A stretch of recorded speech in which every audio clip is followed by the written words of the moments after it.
প্রচুর students already payment করে ফেলছে। আর যে বা যারা পেমেন্ট করতে পারছে না তারা ম্যানেজমেন্টে চিঠি লিখুক, তারপরে নিশ্চয়ই কোনো স্টেপ নেওয়া হবে। আর যদি না লেখে, না জানে? উজান, তাহলে তো তোমার খুশি হওয়া উচিত যে কোনো স্টুডেন্টসেরই টাকা দিতে কোনো অসুবিধা হয়নি। ইনফ্যাক্ট উজান, আমি মিটিংয়ে এটা বলতামও যে এই ত্রাণের ব্যাপারে সবাই হ্যাপিলি কোঅপারেট করছে।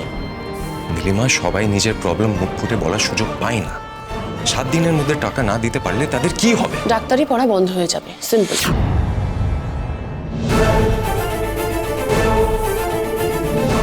দেখো উজান, সবাই ফিস ক্লিয়ার করে দেবে আর একজন দুজন পারবে না, তাদের জন্য তো নিয়ম চেঞ্জ করা সম্ভব নয়, তাই না?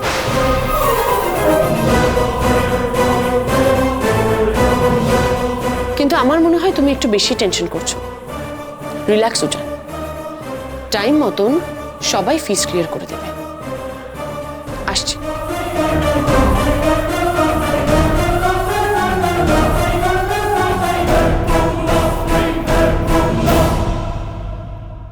আমি একদিন ডক্টর হবই, এবার মিলিয়ে নেবেন। আমি আপনার মতোই একজন সৎ আর নিষ্ঠাবান ডক্টর হব। পাক্কা প্রমিস। এতগুলো টাকা এই কদিনের মধ্যে যদি জোগাড় না করতে পারে তাহলে কি হবে? ডাক্তারি পড়ার স্বপ্ন নিয়ে এত দূরে এসে সব শেষ হয়ে যাবে।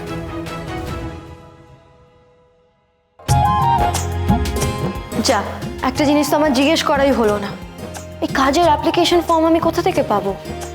যাই জেনে আসি।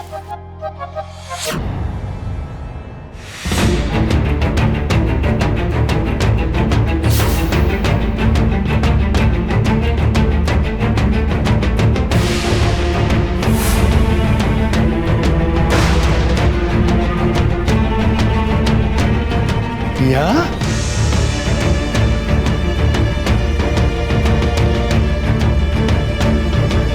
বাবা তুমি এখানে? হঠাৎ করে এখানে কেন? আমি না, আমি তো এসেছিলাম তো টিফিন দিতে, কিন্তু মানে এইসব কি ইয়া? হ্যাঁ, মানে এই পোশাকে কেন? বাবা সে অনেক কথা, পরে বাড়ি ফিরে আমি তোমাকে সব বলবো। না না, আমাকে তো জানতে হবে। কি মুশকিল, তুই একটা ডাক্তারি স্টুডেন্ট, তুই ওয়ার্ড বয়ের পোশাক পরে আছিস কেন? দেখো, আমাদের সব কাজই জানতে হয়। হয়েছে এবার, তুমি এখন যাও, দেখো আমার অনেক কাজ আছে। তখন তার মানে ওই ওয়ার্ডের সামনে তুই ছিলি? বাবা, এটা দাঁড়িয়ে কথা বলার জায়গা নয়, প্লিজ একটু বোঝার চেষ্টা করো। টিফিন এনেছো? ওটা দাও আমাকে।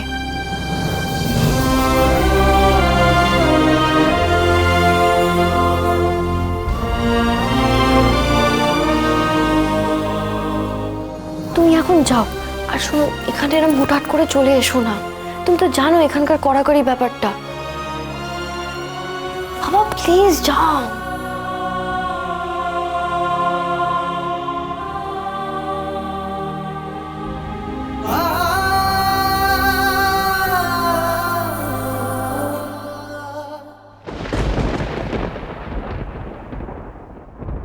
বাবা আমার গায়ে পোশাকটা মেনে নিতে পারছে না, আর এই ওয়ার্ড বয়ের চাকরিটাই এখন আমার সমস্যার কিছুটা সুরাহা করতে পারে।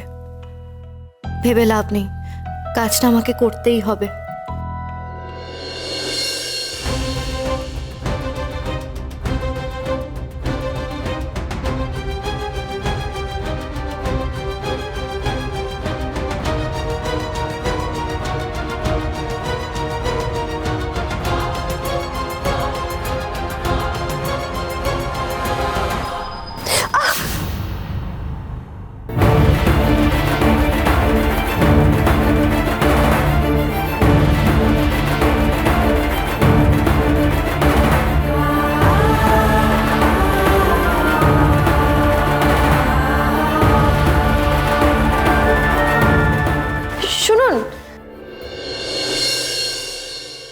ভালোই হলো আপনার সাথে দেখা হলো আমার। বলছি যে এই ওয়ার্ড বয়ের কাজে যে অ্যাপ্লিকেশন করব, ওটার ফর্ম কোথা থেকে পাবো? সব বলছি, তার আগে এই ব্যান্ডেডটা নিয়ে তোমার ওই চোটের জায়গায় লাগাও তো। আপনি? আমার হাত ধরেছিলে যখন, তখনই দেখেছি। নাও।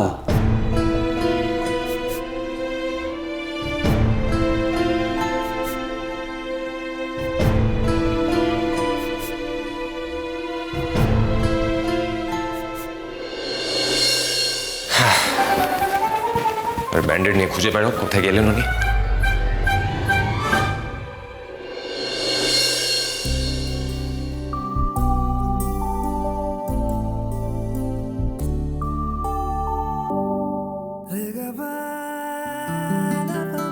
তাও ভালো, দেরি করে হলেও ইডিয়েটটার নিজের চোটের খেয়াল হয়েছে।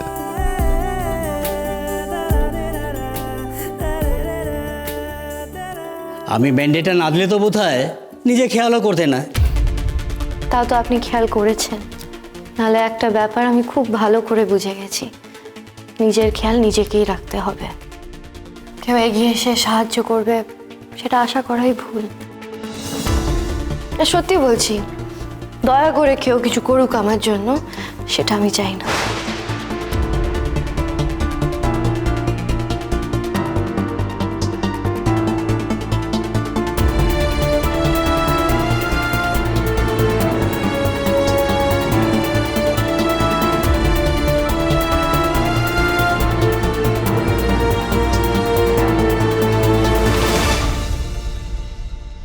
তবে কি জানেন, এমন অনেক মানুষ আছেন যারা দয়া করার জন্য উপকার করেন না, তাদের মনটাই অনেক বড়।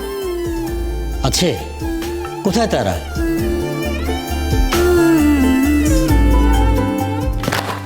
এটা উজান স্যারের সই।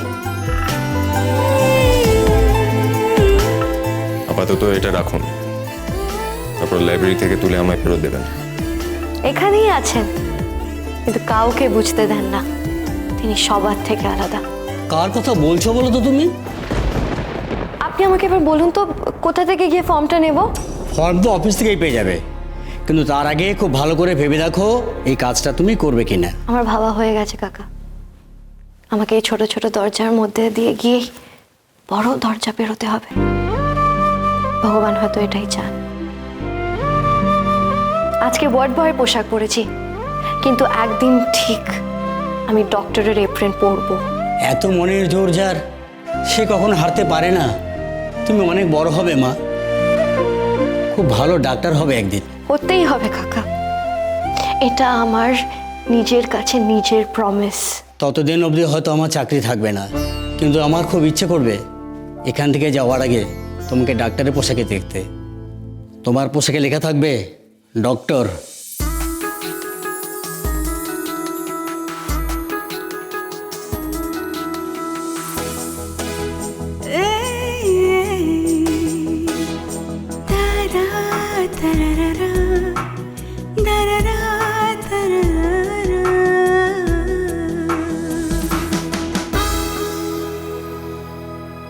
টিউলিপে ওয়েলকাম, ডক্টর হিয়া মিত্র।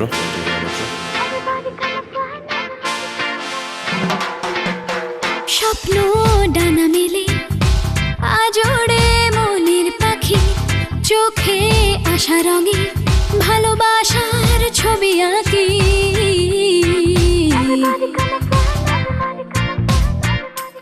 ও স্বপ্ন ডানা মেলে আজোড়ে মনের পাখি, চোখে আশা রঙে ভালোবাসার ছবি আঁকি।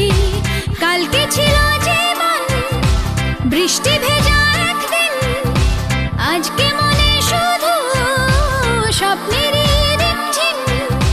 মেঘ ভাঙার দেশে যেন বলে ভালোবেসে হবে মনে মনে মিল। এখানে আকাশ নীল, এখানে আকাশ নীল। এটা শুধু স্বপ্ন নয়, একদিন সত্যি হবেই হবে, পাক্কা প্রমিস।